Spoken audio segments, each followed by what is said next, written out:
Uncle Tom ടേസ്റ്റിലേക്ക് ഏവർക്കും സ്വാഗതം. ഇന്നേ ഒരു ബൺദോശ ഉണ്ടാക്കിയാലോ? അതിനായിട്ട് ഞാനൊരു മിക്സിയുടെ ജാർ എടുത്തിട്ടുണ്ട്. അതിലേക്ക് 150 ml കപ്പിന് 1 കപ്പ് റവ ഇട്ട് കൊടുത്തു. കൂട്ടത്തിൽ അര കപ്പ് തൈര്, കട്ട തൈരാണ്, അതും കൂടി ഇട്ട് കൊടുത്തു. പുളിയില്ലാത്ത തൈരാണ്. പുളിയുള്ള തൈരാണെങ്കിൽ ഒരു 1/4 കപ്പ് ഇട്ട് കൊടുത്താൽ മതി. ഞാനിപ്പോൾ ഒരു അരക്കപ്പ് തൈര് റവയുടെ കൂട്ടത്തിൽ ഇട്ട് കൊടുത്തു. ഇനി നമ്മൾക്ക് വേണ്ടത് ഒരു 1.5 ടേബിൾ സ്പൂൺ അരിപ്പൊടി. അത് ഇടിയപ്പത്തിൻ്റെയൊക്കെ അരിപ്പൊടി ആയിരിക്കണം. 1.5 ടേബിൾ സ്പൂൺ അരിപ്പൊടിയും കൂടി ഇട്ടു. ഇനി നമുക്കതൊന്ന് കുറേശ്ശെ വെള്ളം ഒഴിച്ച് ഒരു സ്പൂൺ കൊണ്ട് ഒന്ന് മിക്സ് ചെയ്തെടുക്കാം. വെള്ളം കൂടിപ്പോരുത്. കുറേശ്ശെ വെള്ളം ഒഴിച്ച് ഇങ്ങനെ മിക്സ് ചെയ്യാം. വളരെ ടേസ്റ്റി ആയിട്ടുള്ള ദോശയാണ് ബൺ ദോശ. പെട്ടെന്ന് ഉണ്ടാക്കിയെടുക്കാം. അതുപോലെ നമുക്ക് ഇതിന് കറിയൊന്നും വേണ്ട, കറിയൊന്നും ഇല്ലാതെ കഴിക്കാം. ഇപ്പം ഏകദേശം വെള്ളം പാകത്തിനായിട്ടുണ്ട്. ഒരു 1/4 കപ്പ് വെള്ളം ഞാൻ ഒഴിച്ചു. ഇനി നമുക്ക് നന്നായിട്ട് അരച്ചെടുക്കാം.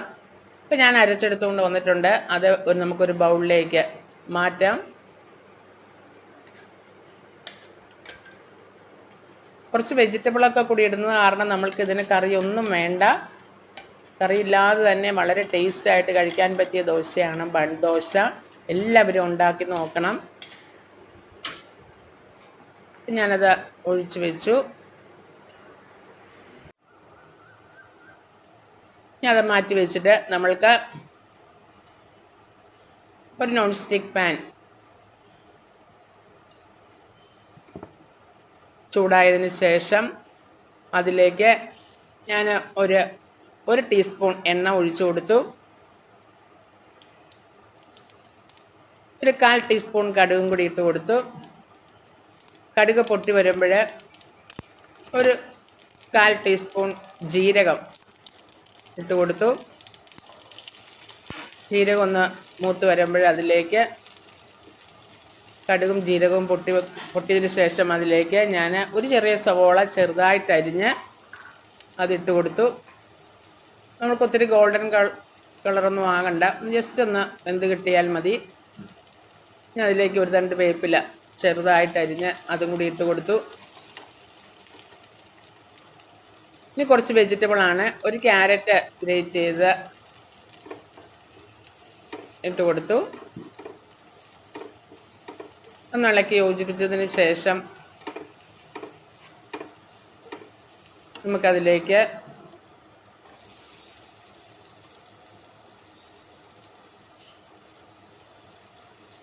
ഒരു ക്യാപ്സിക്കോ ചെറുതായിട്ട് അരിഞ്ഞത് അതും ഇട്ട് കൊടുത്തു. അതുപോലെ ഒരു പച്ചമുളകും, എരിവുള്ളത് കാരണമാണ് ഒരു പച്ചമുളക് കൊടുത്തത്, അല്ലെങ്കിൽ 2 പച്ചമുളക് എടുക്കാൻ. അത് ചെറുതായിട്ട് അരിഞ്ഞ് അത് ഇട്ട് കൊടുത്തു. ക്യാപ്സിക്കോയുടെ പകുതിയാണ് ചെറുതായിട്ട് അരിഞ്ഞ് ഇട്ട് കൊടുത്തേക്കുന്നത്. അതെല്ലാം കൂടി ഒന്ന് മിക്സ് ചെയ്ത് ഇളക്കി യോജിപ്പിച്ച് ജസ്റ്റ് ഒന്ന് വെന്ത് കിട്ടിയാൽ മതി നമുക്ക്.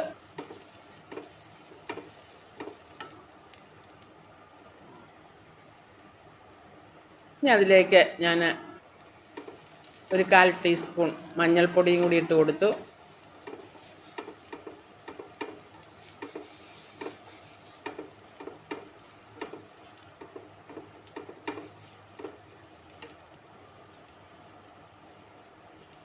ഇനി അതിലേക്ക് കുറച്ച് മല്ലിയിലയും കൂടി, ഒരു കൈക്കുമ്പിള് മല്ലിയിലയും കൂടി ചെറുതായിട്ട് അരിഞ്ഞ് ഇട്ട് കൊടുത്തു. അപ്പം നമ്മളുടെ വെജിറ്റബിൾ റെഡി ആയിട്ടുണ്ട്. ജസ്റ്റ് ഒന്ന് വെന്ത് കിട്ടിയാൽ മതി. ഇനി നമുക്കത് ആറിയതിന് ശേഷം, വെജിറ്റബിൾ ആറിയതിന് ശേഷം നമ്മളുടെ ഈ മാവിലേക്ക് ഒഴിച്ചു കൊടുക്കാം. മാവിൻ്റെ കൺസിസ്റ്റൻസി കണ്ടോ, ഇതുപോലെ ഇരിക്കണം. റവയായത് കാരണം അത് ചിലപ്പോൾ അത് കൊഴുത്ത് വരും. അപ്പം നമ്മൾക്ക് 1-2 സ്പൂൺ വെള്ളം കൂടി ഒഴിച്ചു കൊടുക്കാം. ഞാനിപ്പോൾ 1-2 സ്പൂൺ വെള്ളം അതിനകത്ത് ഒഴിച്ചു കൊടുത്തിട്ടുണ്ട്. അതിന് ശേഷം നമ്മളുടെ വെജിറ്റബിൾ ആറിയതിന് ശേഷം അതും കൂടി ഇട്ട് കൊടുക്കാം.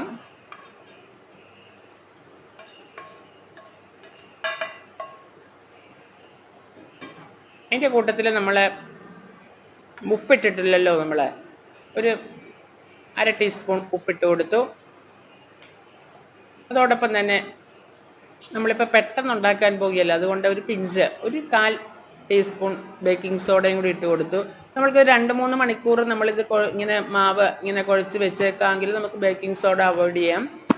ഇതിപ്പോൾ നമുക്ക് പെട്ടെന്ന് ഉണ്ടാക്കുന്നത് കൊണ്ട് മാത്രം ഒരു പിഞ്ച്, ഒരു 1/4 ടീസ്പൂൺ ബേക്കിംഗ് സോഡയും കൂടി ഇട്ട് കൊടുത്തു. എന്നിട്ട് അതെല്ലാം കൂടി നന്നായിട്ട് മിക്സ് ചെയ്തു. ഈ ഒരു പരുവത്തിലായിരിക്കണം.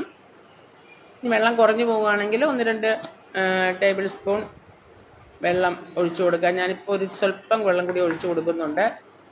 ഇച്ചിരി കൂടി ഒന്ന് ലൂസാകണം. റവയൊക്കെ ഉള്ളത് കാരണം അതിങ്ങനെ കുതിർന്ന് വീർത്ത് വരും ചിലപ്പോൾ. അപ്പം നമ്മൾക്ക് കോരി ഒഴിക്കാവുന്ന, ഒന്ന് നീണ്ടു പോകരുത്, ഇതുപോലെ ഉള്ള ഒരു കൺസിസ്റ്റൻസി ആയിരിക്കണം നമ്മളുടെ മാവിന്. ഇനി നമ്മൾക്ക് നമ്മൾ കടുകൊക്കെ പൊട്ടിക്കുന്ന ഒരു തവയില്ലേ, അതുപോലത്തെ ഒരു തവ ഗ്യാസിലേക്ക് വയ്ക്കാം. അത് നന്നായിട്ടൊന്ന് ചൂടായി കഴിയുമ്പോൾ ഇത് പുഴുവുള്ളതായിരിക്കണം, എന്നാലേ നമ്മൾ ഉദ്ദേശിക്കുന്ന രീതിയിൽ നമുക്ക് ബൺദോശ കിട്ടുകയുള്ളൂ. അതിലേക്ക് ഒരു 1/2 ടേബിൾ സ്പൂൺ എണ്ണ ഒഴിച്ചു കൊടുത്ത് ഞാൻ, കുറച്ചെണ്ണ മതി. അതിനുശേഷം നമ്മളുടെ മാവ് നന്നായിട്ട് ഒന്ന് ഇളക്കി യോജിപ്പിച്ചതിന് ശേഷം അതിലേക്ക്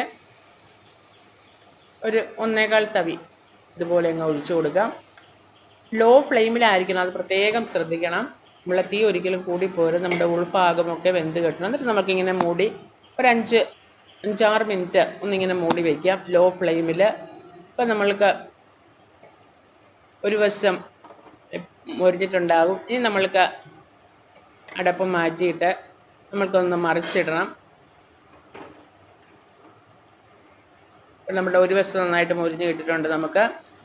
നമ്മൾക്ക് മറുവശം കൂടി ഒന്ന് മൊരിയുകയും അതുപോലെ ഉൾഭാഗം വേകുകയും വേണം. അതുകൊണ്ടാണ് നമ്മൾ ലോ ഫ്ലെയിമിലിട്ട് ഒരു 5 മിനിറ്റ് ഒന്ന് മൂടി വയ്ക്കുന്നത്. ഇനി നമ്മൾക്ക് അതുപോലെ തന്നെ 5 മിനിറ്റ് ഒന്ന് മൂടി വെച്ച് നമുക്കൊന്ന് വേവിച്ചെടുക്കാം.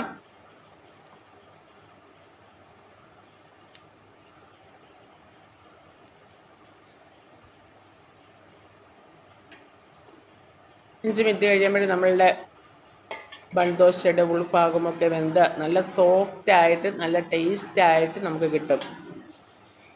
നമ്മൾക്ക് ബ്രേക്ക്ഫാസ്റ്റായോ അതുപോലെ ഈവനിങ് സ്നാക്സായോ ഒക്കെ കഴിക്കാവുന്നതാണ്. പ്രത്യേകിച്ച് കറികളൊന്നും വേണ്ട ഇതിന്. നമ്മളുടെ ബൺദോശ റെഡി ആയിട്ടുണ്ട്. കണ്ടോ, 2 വശവും മുരിഞ്ഞ് ഉൾഭാഗമൊക്കെ വെന്ത് നമുക്ക് കിട്ടിയിട്ടുണ്ട്. വീണ്ടും നമുക്ക് ഉണ്ടാക്കാനായിട്ട് 1/2 ടേബിൾ സ്പൂൺ എണ്ണ ഒഴിച്ചു കൊടുത്തു. എണ്ണ ഒന്ന് എല്ലായിടത്തും ഒന്ന് പറ്റുന്ന വിധത്തിലൊന്ന് വേണമെങ്കിൽ ഒന്ന് ചരിച്ച് കറക്കിയൊക്കെ എടുക്കാം. അതിനുശേഷം നമ്മളുടെ മാവ് നന്നായിട്ടൊന്നും കൂടിയൊക്കെ മിക്സ് ചെയ്തിട്ട് നമുക്ക് കോരി ഒഴിക്കാം.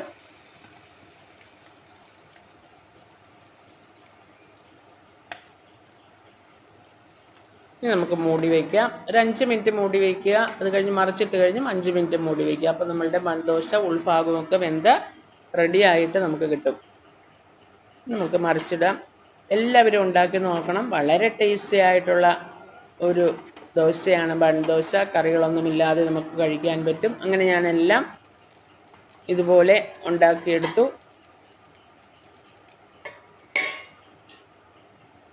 കണ്ടോ, നമ്മുടെ ബൺദോശ കണ്ടോ. ഞാൻ കുറച്ചേ ഉണ്ടാക്കിയുള്ളൂ, എന്നാലും നമ്മൾക്ക് 2 പേർക്ക് കഴിക്കാവുന്ന ഒരു ബ്രേക്ക്ഫാസ്റ്റിൻ്റെ ഉണ്ട് ഇത്. നമുക്ക് പ്രത്യേകിച്ച് കറികളൊന്നും വേണ്ട, വളരെ ടേസ്റ്റിയാണ്. എല്ലാവരും ഉണ്ടാക്കി നോക്കുക.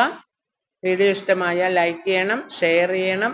അങ്കിൾ ടോം ടേസ്റ്റ് സബ്സ്ക്രൈബ് ചെയ്യണം, മറക്കരുത്. Okay, bye bye.